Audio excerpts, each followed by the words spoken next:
I had internet connection issues. So I'm gonna add Miriam again. I hope you guys remember where we stopped because the screen froze. Just give me a minute.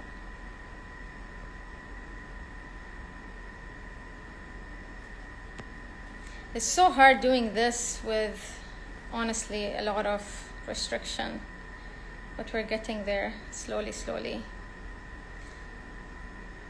Okay, let me see now.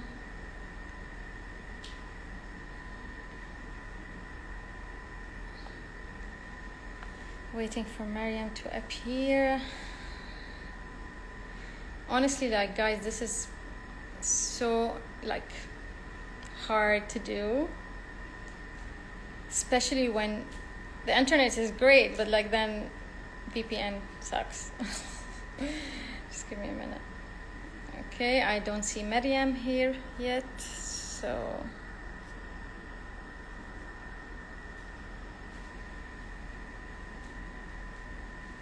okay. Waiting for Mariam to rejoin.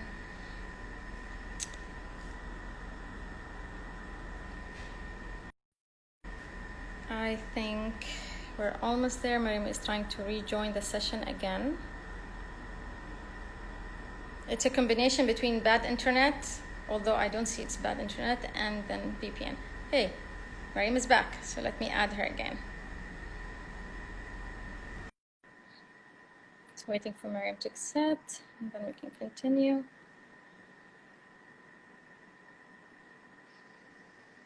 I'm so sorry. I don't know what's happening. Don't apologize. I think the technology was onto us. Yeah, I don't think they like what we were saying. No. So what were we talking about? Sorry.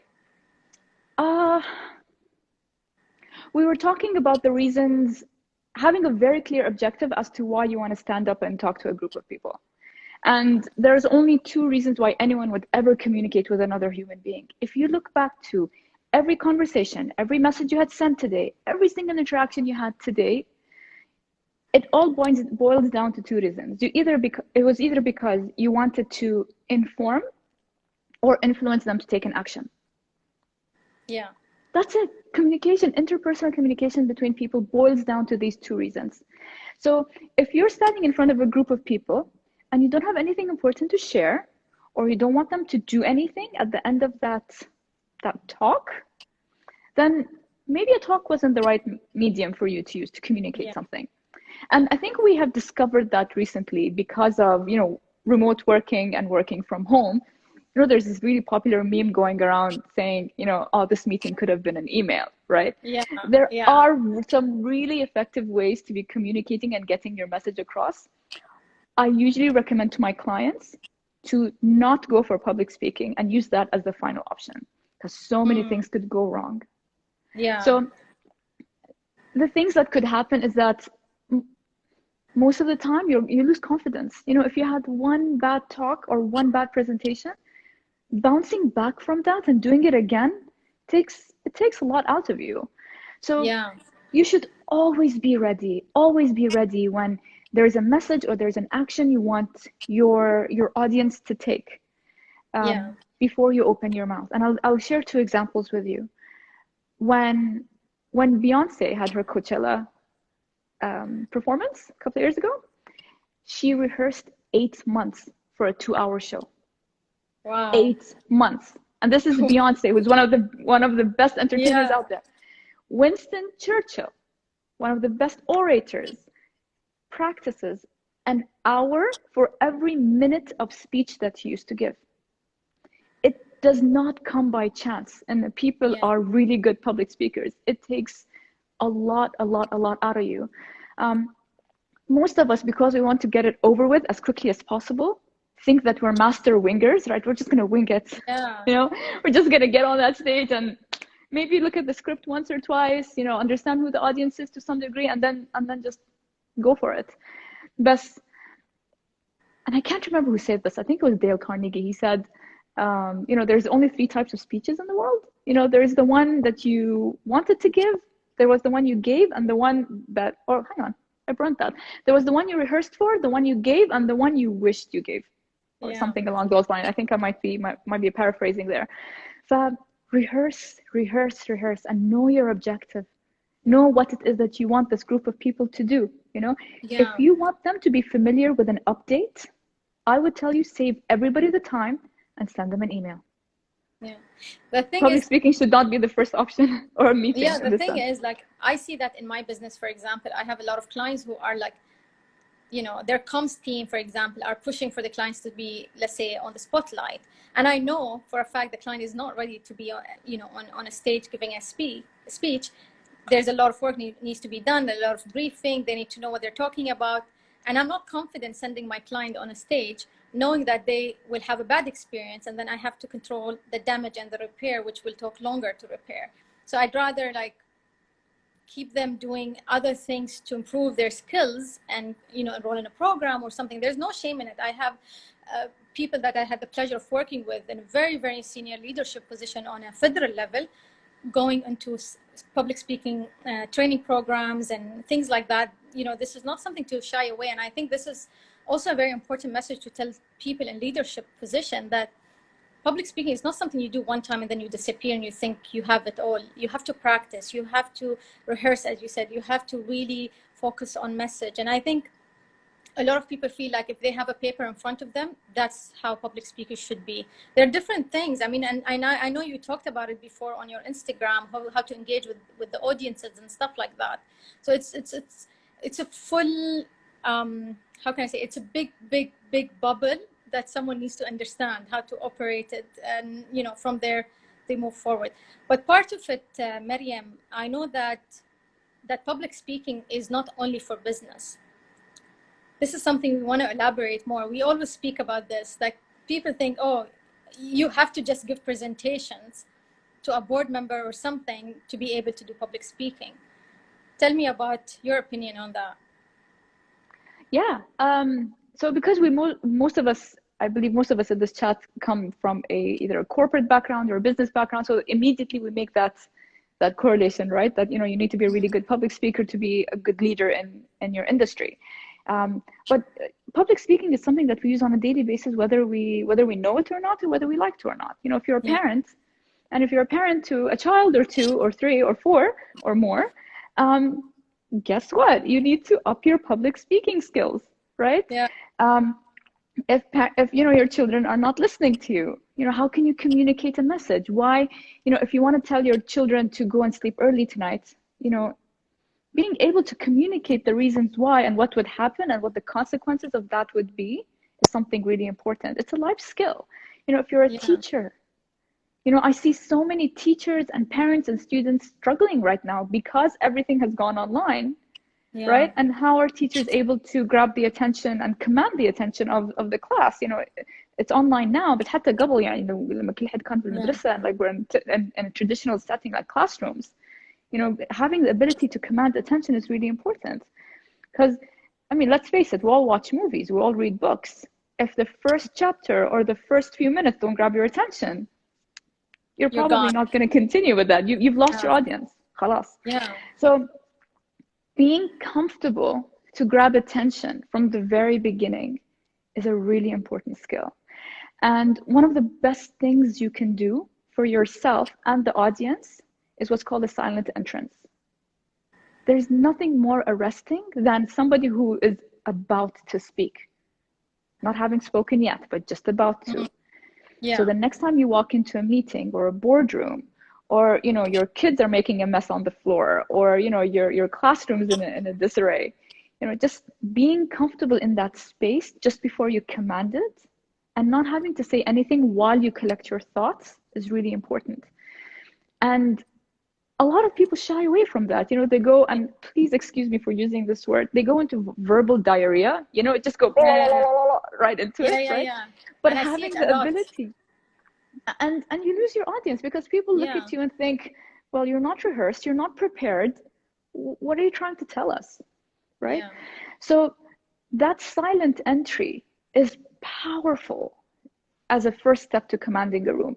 And what I suggest everybody do, and this is very entertaining, okay, after we're done with this, please go on YouTube, okay, and YouTube Michael Jackson's performance at the Super Bowl in 1993. The guy is on stage for a full 90 seconds. 90 seconds, literally just doing this, saying nothing, moving nothing. It's Wallah shay khayali, I swear. He's standing there and you see the audience around him just going berserk with every passing minute. 90 seconds. Now imagine literally standing in front of a room for 90 seconds and just looking at them. Yeah. The thing is, Maryam, a lot of people, sorry to interrupt, but a lot of people think because it's called public speaking, you have to always speak in order to keep people. Go ahead. In order to keep the people engaged, sometimes, especially when you initiate something, from my own experience, sometimes listening, it's more powerful for what yet to come. You know, in a discussion, like I see that a lot, and people feel like they have the need to just speak from the first second in situations. You know why we do that? Why? Because we're very awkward around silence. A lot of us look at it as an opportunity to shine. You know, like you're in a meeting and you want your boss to know something about you. Like, it's like, oh, I worked over the weekend. Let him know that. Let me slip that in somehow. عشان يعرف I'm such a hard worker, for example. You know? But the reason why most of us don't know how to listen properly is because we all have voices, whether we like to admit it or not. Okay. And I call my voices the committee. We all have names for it. Some of us call it demons. Some of us call it the voice. But I guarantee you, Kauthar, and everybody here, we each have more than one voice. It's not just that one voice. These voices, this committee of voices, they might all agree on the objective of how can I make Kauthar successful in life, but trying to get this. Sorry, that was another phone call. It's just a mess because each of these committee members have an opinion, right? How do you know your committee is in session? How do you know that you have stopped listening to the person in front of you? The moment that person says something and you immediately go into comparison mode, into judgment mode, into I agree with this person, I don't agree with that person. I look better than this person today. Ooh, this person doesn't look good today. I could have done this better. Oh, he did this better. The moment you get into that debate, which is what a committee usually does, you have stopped listening. Khalas, you've checked out. Yeah. But being super aware of that, knowing in the moment you get into black and white mode, right and wrong mode, comparison mode, just the ability to catch yourself and say, okay, my committee is in session, khalna sakra, and let me go back to this conversation. That would really help you be a better listener. Yeah. And that would be, go ahead. Sorry, go ahead. No, go ahead. But just being aware of that, and you know, change is difficult, but the first step to any step towards change is awareness. But just be aware of that. You know, the moment you're talking to someone and something in your mind goes, I don't agree with what she's saying, your committee is in session. Shut it down and go back into the conversation. You know, like from my experience, I realized that I've worked on so many projects where a lot of conflict, involvement, and disagreements happens, and it's part of the exercise. We want to know the disagreements, we want to know the conflict in order to, you know, make the situation better. And I remember that at that time, I didn't understand in the beginning, why do we have to bring experts in public speaking to actually help us moderate or monitor the discussion between these individuals who were in conflict. And I'm talking about really serious level of conflict. And it was amazing to see how an expert in the field can actually help people talk to each other, although they hate each other.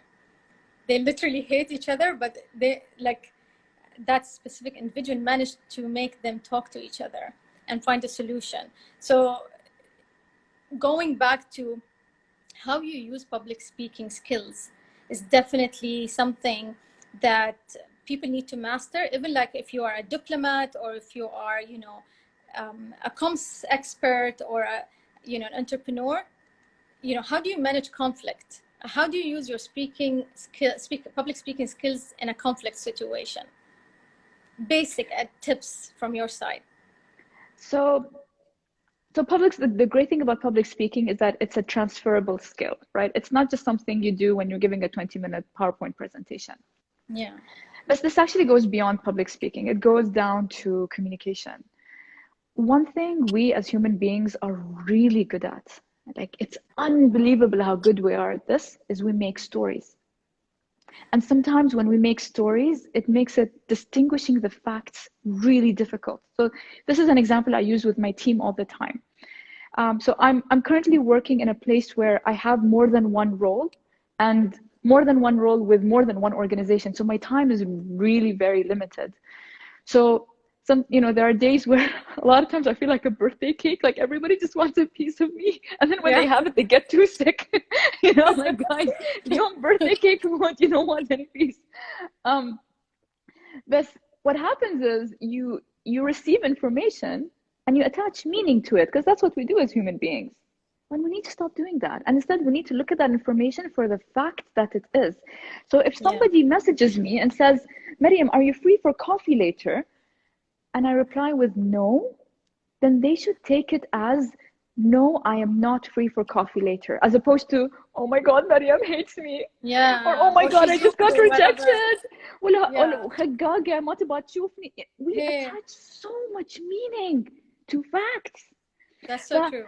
Having the ability to distinguish a fact for what it is so important. So when you go back to the example you just used about the two rivals, right? And that they don't like each other, and we had to bring a moderator to come in. Yeah. I'm pretty sure that moderator, whether subconsciously or not, was trying to detach meaning from the things that happen and present experiences as facts, as the facts that they were. Yeah. But the next time somebody says, I won't do something, don't think of them as, oh, what a bossy person, or why chaif nafsa, or take it as for what it is, or oh, they're so lazy, or they're so incompetent. Take it for what it is, which is, I'm not going to do it. Now, there are definitely reasons, right? But we should look at reasons for what they are. And if you really want to understand the reasons, this is where communication starts. You ask them, why? Yep. Why don't you want to do this project? And the answer might surprise you. We make up meaning. We're meaning making machines. That's what we are. We assume that we understand them. This is another thing I find in communication. We assume that people, especially in conflict, like projects that requires a lot of I'd say control, and there's conflict, we assume that we know them and we know what they think and why they have that conflict. But then once you do that exercise, you realize there's so much you don't know, and it's just one step ahead to your goal. Maryam, I know that you have worked with a lot of females and people in leadership. If there is a tip you want to give people in leadership positions when it comes to public speaking, what would you say? What would it be? I would say embrace your vulnerabilities. There's nothing more powerful than being authentic. There are clients I've had in the past, especially female clients, who, because we're surrounded by so many male role models who have made it and made it on good merits, we try to emulate them. And we forget how powerful it is to be feminine. Femininity is a pull. It's fluid, mafi limitations, mafi boundaries. You cannot measure femininity, or actually the ability to measure things is a very masculine trait. Like measuring your wealth, measuring your status in society, measuring how big your house is. That's a very masculine thinking, right? Which is very important in business and other aspects in life. And if that's how you are naturally designed, whether you're a man or a woman, fantastic, embrace it. But if you're someone who can tap into your femininity and use that as a power to pull people in, use it. And there are a lot of great leaders out there who are fantastic at this.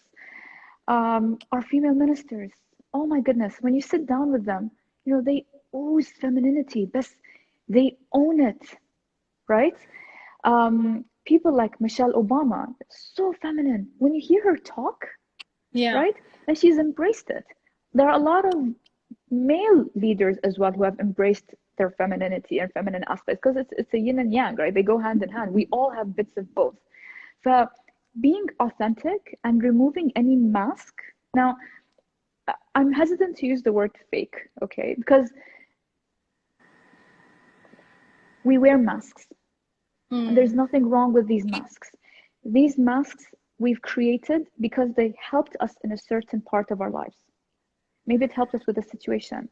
You know, I worked in the oil and gas industry, for example, very male dominated.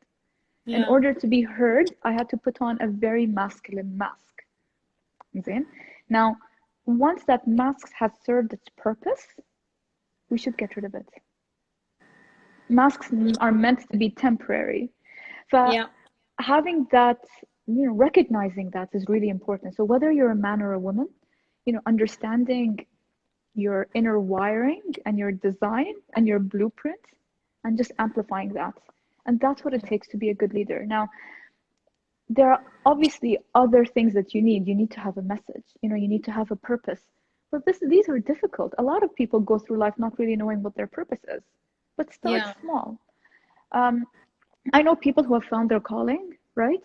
But if there is anything, if there's a common denominator with these people who have found purpose and found life, it is that they leave every space they walk into better. It's as simple as that.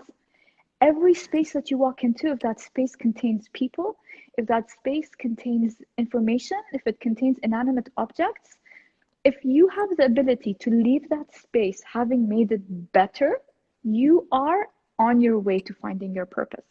And it could be as simple as, you know, like walking into a public bathroom and just cleaning up after yourself. You know, having a conversation with someone and making them feel better about maybe they had a rough day and you made them feel better about it. So, but that requires good listening, right? It all goes back to that. It requires good listening, and it also requires you to be very perceptive. So having the ability to clear away all the distractions and looking at things that require betterment and making it better. And that's something everyone can do. Mariam, Anna, for me, I'm always fascinated by public speaking. And I feel like public speaking skills, the way I look at it, is a skills for everyone. Everyone needs to know it, regardless of your age, your background, what do you do for a living. And we really need to push this message that public speaking skills is for both business and social.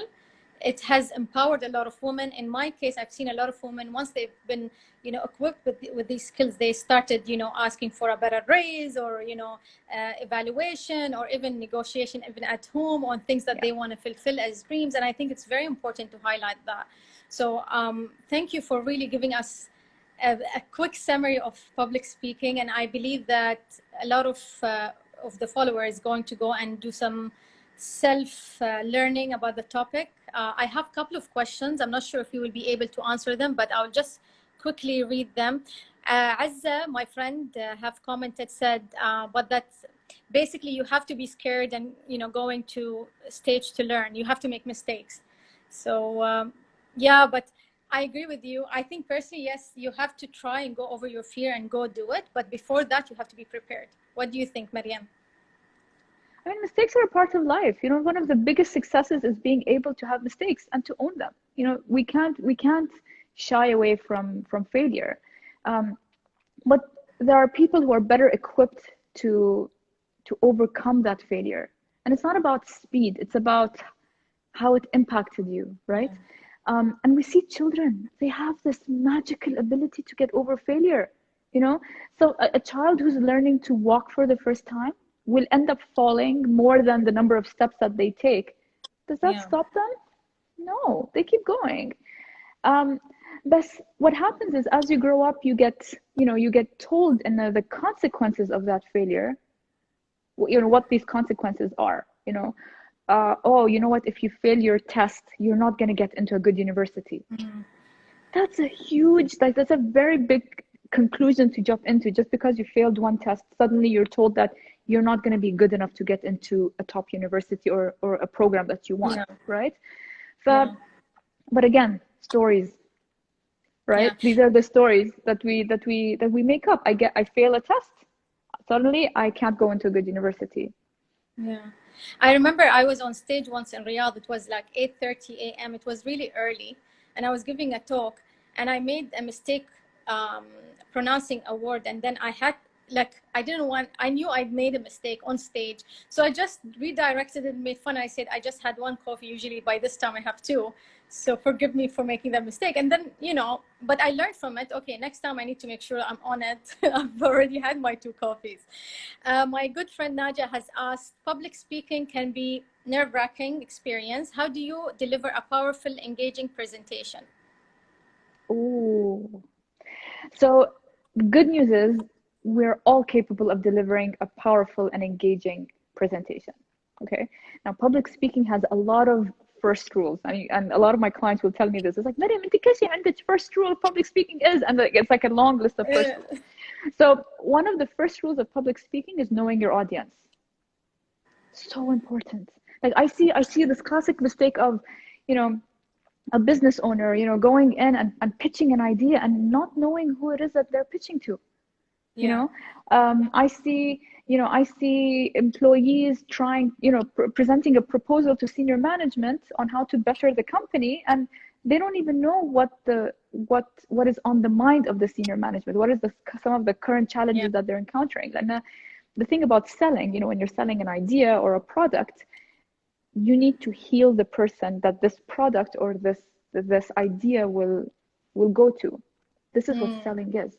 If you cannot make that correlation very clearly, and that this idea, whether this product or this service can heal a pain you might be having, then it becomes very difficult. But knowing your audience is so important. For example, if I'm walking, classic example, you know, like you're about to give a presentation and you don't know that most of the people in your audience are primarily Arabic speakers and your presentation is in English, or vice versa.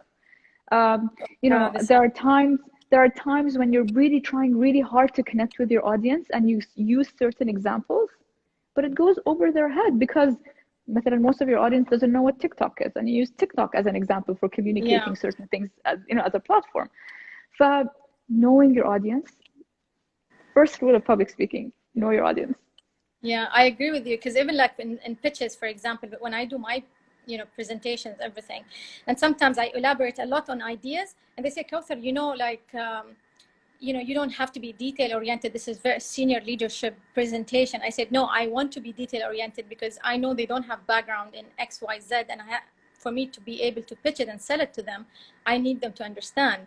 So this is also, sometimes summarize. We need only 3 slides, but you have to have the strongest 3 slides that explains what it is. What else? Let me see. On that note, Kauthar, there's something I want to share with everybody here. It's not what you say, it's what they take away. Yeah. So most of us focus really hard on, like, I need to have like a solid script, or like, the words that I use, I want to be articulate. None of that matters if they don't take away what you want them to take away. So that's why there are certain technical skills as a public speaker you need to have. I know we're speaking very philosophically up until this point, but there's this beautiful model out there called the VARK model, and basically tells you that there are 4 kinds of people in this world and how they process information. You're either visual, you're oral, you're kinesthetic, or you're reading, writing. Okay, so in order for you to hit everyone in your audience and make sure that message goes across, one of the things you can do is ensure that all of your messages touch upon these 4 modes of communication. It needs to be visual, so having some kind of visual aid. Okay, it needs to be oral. Now, oral is not, in this sense, it's not the O-R-A-L, it's the A-U-R-A-L. It's a different kind of oral, but it does connect to your hearing. So having them listen to that message. Reading, writing, so giving them notes. Something that I love doing when I give presentation, or when I'm coaching my clients, is make sure you always have a note that you can give to that person, because most people check out during presentations. They really do, even if the topic is really interesting and very engaging. But there's always things happening in the background, and they just check out. So you have to assume that they did not hear a single word you said. Give them notes. give them a report, give them something. And then you have reading, writing. One of the ways I process information is I love doodling. People think I'm being distracted, but when I listen to podcasts, when I listen to presentation, I have to have a piece of paper in front of me, and I just like take notes or end up doodling, because that's how I process. As a public speaker, if you are presenting anything, you have to assume and your audience is represented by these 4 learning styles or these 4 processing styles.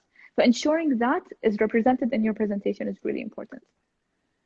Okay, last question. Someone asked, how can they basically get in touch? Are you offering training? Do you work with clients and things like that? This is just the last question. Someone is really interested. So I'm always happy to help. I am on Instagram. That's my main mode of communication and presence. You'll notice that I'm not active at most times. I follow a very specific business model in life. I'm both corporate and entrepreneurial, but never at the same time. I switch on and I switch off.